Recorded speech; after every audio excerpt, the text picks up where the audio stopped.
ಬೆಂಗಳೂರಿನ ಕೆಪಿಸಿಸಿ ಕಚೇರಿಯ ಭಾರತ್ ಜೋಡೋ ಸಭಾಂಗಣದಲ್ಲಿ ಭಾರತೀಯ ರಾಷ್ಟ್ರೀಯ ಕಟ್ಟಡ ನಿರ್ಮಾಣ, ಅರಣ್ಯ ಮತ್ತು ಮರಗೆಲಸ ಕಾರ್ಮಿಕರ ಒಕ್ಕೂಟದ ವತಿಯಿಂದ 28ನೇ ರಾಷ್ಟ್ರೀಯ ಸಮಾವೇಶವನ್ನು ಆಯೋಜಿಸಿದ್ದರು.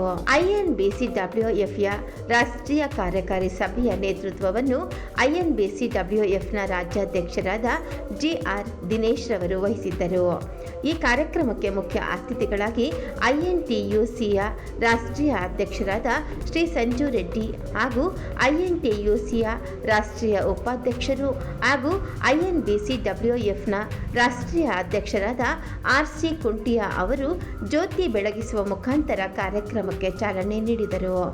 ಈ ಕಾರ್ಯಕ್ರಮಕ್ಕೆ ಭಾರತೀಯ ರಾಷ್ಟ್ರೀಯ ಕಟ್ಟಡ ನಿರ್ಮಾಣ, ಅರಣ್ಯ ಮತ್ತು ಮರಗೆಲಸ ಕಾರ್ಮಿಕರ ಒಕ್ಕೂಟದ ಎಲ್ಲ ರಾಜ್ಯದ ಅಧ್ಯಕ್ಷರುಗಳು, ಉಪಾಧ್ಯಕ್ಷರುಗಳು ಮತ್ತು ಪ್ರಧಾನ ಕಾರ್ಯದರ್ಶಿಗಳು ಕಾರ್ಯಕ್ರಮದಲ್ಲಿ ಉಪಸ್ಥಿತರಿದ್ದರು ಹಾಗೂ ರಾಷ್ಟ್ರೀಯ ಪ್ರಧಾನ ಕಾರ್ಯದರ್ಶಿಗಳಾದ ಎಂ ವಿಜಯ ನಾಯಕ ಮತ್ತು ರಾಜ್ಯ ಮಹಿಳಾ ಅಧ್ಯಕ್ಷರಾದ ಸಂಗೀತ ನಾಡಗೌಡ ಹಾಗೂ ಭಾರತೀಯ ರಾಷ್ಟ್ರೀಯ ಕಟ್ಟಡ ನಿರ್ಮಾಣ, ಅರಣ್ಯ ಮತ್ತು ಮರಗೆಲಸ ಕಾರ್ಮಿಕರ ಒಕ್ಕೂಟದ ಉಪಾಧ್ಯಕ್ಷರು, ಪ್ರಧಾನ ಕಾರ್ಯದರ್ಶಿಗಳು, ರಾಜ್ಯದ ಪದಾಧಿಕಾರಿಗಳು, ಜಿಲ್ಲಾಧ್ಯಕ್ಷರು ಹಾಗೂ ಅನೇಕ ಮುಖಂಡರುಗಳು ರಾಷ್ಟ್ರೀಯ ಕಾರ್ಯಕಾರಿ ಸಭೆಯಲ್ಲಿ ಪಾಲ್ಗೊಂಡಿದ್ದರು. ಐಎನ್ಟಿಯುಸಿಯ ರಾಜ್ಯಾಧ್ಯಕ್ಷರಾದ ಲಕ್ಷ್ಮೀ ವೆಂಕಟೇಶ್ ಮತ್ತು ಅನೇಕ ಮುಖಂಡರುಗಳು ಸಭೆಯನ್ನು ಉದ್ದೇಶಿಸಿ ಮಾತನಾಡಿದರು. 12-13 ವರ್ಷಗಳಿಂದ ಕೂಲಿ ಕಾರ್ಮಿಕರಿಗೆ ಸಿಗಬೇಕಾಗಿರುವ ಸವಲತ್ತುಗಳು ಸಿಗುತ್ತಿಲ್ಲ ಎಂದು ಕೇಂದ್ರ ಸರ್ಕಾರದ ವಿರುದ್ಧ ವಾಗ್ದಾಳಿ ನಡೆಸಿದರು.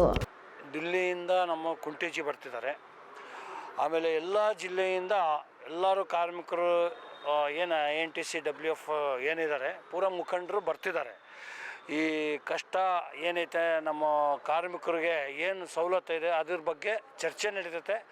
ಆಮೇಲೆ ದಿಲ್ಲಿಯಿಂದ ನಮ್ಮ ನ್ಯಾಷನಲ್ ಪ್ರೆಸಿಡೆಂಟ್ ಕುಂಟೇಜಿ ಬಂದು ಅವರು ನಮಗೆ ತಿಳಿ ಹೇಳಿ ನಮಗೆ ಏನು ಒಂದು ಕಾರ್ಮಿಕರಿಗೆ ಏನೇನು ಯೋಜನೆ ಬೇಕು, ಏನೇನು ನಮ್ಮದೇ ಸರ್ಕಾರ ಐತಿ ಇಲ್ಲಿ ಕರ್ನಾಟಕದಲ್ಲಿ, ನಮಗೇನು ಅವರು ಇಲ್ಲಿ ಏನು ಯೋಜನೆ ಬರ್ತೈತೆ ಅದು ಕರೆಕ್ಟಾಗಿ ತಲುಪಿಸ್ಬೋದು, ಅವೆಲ್ಲ ಮಾಡೋದ ಬಗ್ಗೆ ಅದು ಚರ್ಚೆ ಆಗ್ತೈತಿ. ಇವತ್ತು ಎರಡೂ ಗೆಲ್ತಾರೆ. ಕಾಂಗ್ರೆಸ್ ಬಹುಮತದಿಂದ ಗೆಲ್ತಾರೆ.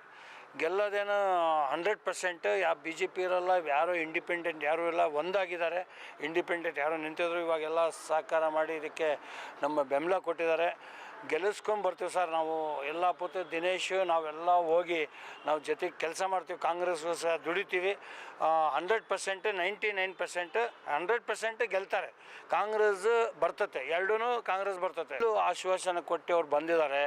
ಆಮೇಲೆ UM ಬಂದಿದ್ದಾರೆ. ಅವ್ರೇನು ಓಟ್ ಹಾಕ್ಸ್ಕೊಂಡು ಏನು ಬಂದಿಲ್ಲ BJP ಸರ್ಕಾರ. ನಮ್ಮದು ಒರಿಜಿನಲ್, ನಾವು ಓಟ್ ಹಾಕಿ ನಾವು ಬರೋದು. ಕಾಂಗ್ರೆಸ್ ಏನೈತೆ ಅಂದರೆ ಓಟ್ ಹಾಕಿ ಇಲ್ಲಿ ಕರ್ನಾಟಕದಲ್ಲಿ ಹೆಂಗೆ ಗೆದ್ದಿದ್ವಿ ಆ ಥರ ಎಲ್ಲ ಕಡೆನೂ ಓಟ್ ಹಾಕಿ ಕಾಂಗ್ರೆಸ್ ಸರ್ಕಾರ, ಮುಂದಿನ ಸರ್ಕಾರ ಕಾಂಗ್ರೆಸ್ ಇರ್ತದೆ. ಈ ಎಲ್ಲ ಕಿತ್ತು ಬಿಸಾಕ್ತಾರೆ, ಮೋದಿಗೆ ಕಿತ್ತು ಬಿಸಾಕ್ತಾರೆ. ಗೊತ್ತಾಗೈತೆ ಜನಗಳಿಗೆ, ಅರ್ಥ ಆಗೈತೆ ಏನು ಎಂತನೋ ಅಂತ. ನಾಟಕ ಬರೀ 15 ಲಕ್ಷ ಹಾಕ್ತೀನಂದ್ರು. ಸುಳ್ಳು ವಾಸವಷ್ಟೇ ಏನೇನೋ ಭಾಳ ಆಯ್ತು. ಹೇಳ್ಬೇಕಂದ್ರೆ ಅವರು ಕತೆ ಐತೆ, ಒಂದು ಫಿಲಿಮ್ ಮಾಡ್ಬೋದು.